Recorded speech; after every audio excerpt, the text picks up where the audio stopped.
বিএনপিকে আক্রমণের জন্য জামায়াতে ইসলামী পরিবারতন্ত্রের আলাপ আনছেন। আমি জামায়াতের আমিরকে দেখেছি, তিনি বলার চেষ্টা করছেন প্রধানমন্ত্রী কোনো রাজপরিবার থেকে হবে না, কৃষকের ছেলে শ্রমিকের ছেলে প্রধানমন্ত্রী হতে পারবে। শুনতে ভালো শোনায় যদি সেই দলটা তার আমলটা এভাবে করত, কিন্তু সেই দলটার মধ্যেও পরিবারতন্ত্র আমরা দেখছি, এবারকার নির্বাচনে খুব ভালোভাবে দেখছি। এখন প্রশ্ন হলো এই, কতটুকু পরিবারতন্ত্র আবার তাদের কাছে হালাল আর কতটুকু হলে হারাম, সেটা গুরুত্বপূর্ণ। যেমন জামায়াতে ইসলামীর এমপি ইলেকশন করছেন এবার জনাব মতিউর রহমান নিজামীর সন্তান, নির্বাচন করছেন দেলোয়ার হোসেন সাঈদীর 2 সন্তান, মীর কাশেম আলীর সন্তান ব্যারিস্টার আরমান। আমি আরমানকে নিয়ে একটু আলাদাভাবে কথা বলতে চাই যে পরিবারতন্ত্রের সবচেয়ে ন্যাক্কারজনক উদাহরণ হচ্ছে এটা।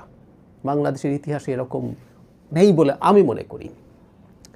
একটা জিনিস মনে রাখা দরকার, সেটা হচ্ছে, আমি আরেকটা জায়গাও দেখলাম, আমি নিশ্চিত নই, আর মতিউর রহমান নিজামের মেয়ের জামাইও প্রার্থী হয়েছেন। মানে পরিবারতন্ত্র জামাতে নেই, ওনাদের আমির পরবর্তীতে কেউ হবেন কি হবেন না সেটা আরেক আলোচনা। লক্ষণ বলছে তারা সবই একই কাজই করছেন। ওই যে বলছিলাম, এটা একটা ন্যারেটিভের যুদ্ধ চলছে, ন্যারেটিভ তৈরি করে ফেলা যায়, মানুষকে বিশ্বাস করিয়ে ফেলা যায়। পরিবারতন্ত্র ভালো না খারাপ এই আলোচনা হতে পারে, বিশেষ করে পরিবারতন্ত্র যদি শুধু পরিবার হওয়ার কারণে। যেমন তারেক রহমান, আমি মনে করি তার মতো রাজনীতিতে প্রস্তুত হয়ে খুব বেশি মানুষ আসেননি। আই মিন ইট। 2001-06 তিনি যতটুকু রাজনীতির দীক্ষা পেয়েছিলেন, পরবর্তীতে ক্ষমতার বাইরে থাকার সময় একটা মানুষের রাজনীতি আসলে শেখা হয়ে ওঠে যখন তিনি বিরোধী দলে থাকেন, আমি মনে করি। বেগম খালেদা জিয়াও তেমনি রাজনীতিবিদ হয়ে উঠেছিলেন যখন জিয়াউর রহমান হত্যাকাণ্ডের শিকার হলেন, এরশাদ শাসন আসলো, তখন সেই এরশাদ বিরোধী সময়ের আন্দোলনের মাধ্যমে। ঠিক একইভাবে জনাব তারেক জিয়া বিরোধী দলে থেকে বছরের পর বছর দল পরিচালনা করে সত্যিকার অর্থেই একজন অসাধারণ নেতা হয়ে উঠেছেন। তার পারিবারিক ব্যাকগ্রাউন্ড আছে, সেটা তাকে সাহায্য করেছে, অস্বীকার করি না, কিন্তু শুধু তিনি পরিবারের সদস্য হন বলেই নেতা হয়ে গেছেন, খুব খুব ভুল ধারণা। যেটা বলছিলাম, ব্যারিস্টার আরমান ঢাকায় একটা আসনে নির্বাচন করছেন সঞ্জিদা ইসলাম তুলির বিরুদ্ধে। এর চেয়ে খুব বাজে ধরনের পরিবারতন্ত্রের উদাহরণ আসলে হতে পারে না। কেন বলছি? আরমানের প্রতি আমাদের সবার সহমর্মিতা আছে, সত্যিই আছে। তিনি শুধু গুম ছিলেন তা না, তিনি গুম থাকার সময় মারাত্মক রকম টর্চার্ড হয়েছেন। তো সেই গুমের সময়কার টর্চারের গল্প আমরা জানি, সত্যিই জানি। এটার ক্ষেত্রে তিনি জনাব গোলাম আজমের পুত্র আব্দুল্লাহ আমান আজমির চাইতে ভিন্ন। জনাব আজমি বেশ ভালোভাবেই ছিলেন, ভালোভাবে মানে গুম হওয়া অবস্থা, মানে গুমের মধ্যে কাউকে শ্রেষ্ঠতম শান শওকতে রাখলো, এটা বিভৎস, এটা নিয়ে ডিবেট নাই। কিন্তু যিনি আবার ওর মধ্যে থেকে টর্চার হচ্ছেন, সেটা আরও বেশি বিভৎস ব্যাপার। আমি প্রায় বলি গুমের চেয়ে বিভৎস কিছু নেই, সেখানে কাউকে শান শওকতে রাখুক আর না রাখুক। কিন্তু আজমির চাইতে অনেক বেশি খারাপ পরিস্থিতিতে ছিলেন জনাব আরমান।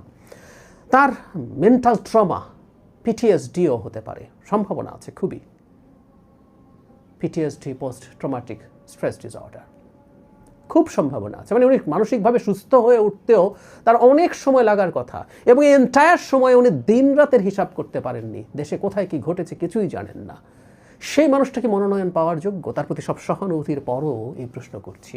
উনি কিছুই জানেননি বহু বছর দেশে কি হয়েছে, গত 1.5 বছর উনি সব জেনে গেছেন। তিনি মানসিকভাবেও কতটুকু সুস্থ হয়ে উঠেছেন সেই প্রশ্ন আসবে।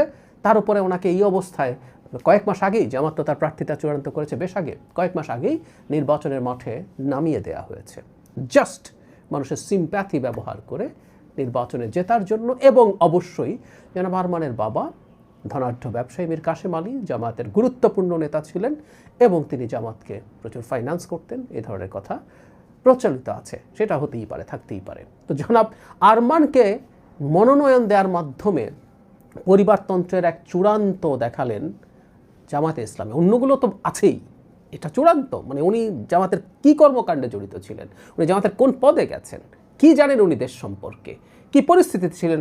অ্যাবভ অল তিনি মানসিকভাবে অসুস্থ হওয়ার সমূহ সম্ভাবনা আছে, ওইটা উনি আছেন, সত্যিই আছেন। ওনার দীর্ঘমেয়াদী চিকিৎসা প্রয়োজন। ওনার জায়গায় আমি থাকলে উনি যতটুকু অসুস্থ, আমি হয়তো আরও বেশি অসুস্থ হয়ে যেতে পারতাম, আমরা অনেকেই হয়ে যেতে পারতাম। সো এই প্রেক্ষাপটেও তাকে প্রার্থী করা হয়েছে। আমরা বুঝতে পারি কেন সেই দলটা এখন পরিবারতন্ত্রের বিরুদ্ধে কথা বলে। ওই যে বলছিলাম, ন্যারেটিভ বলে চালিয়ে দিতে পারলেই দাঁড়িয়ে যায়, এবং তাদের একটা ইকোসিস্টেম আছে, সমানে প্রচার করতে থাকে, প্রচারের অনেকে এটা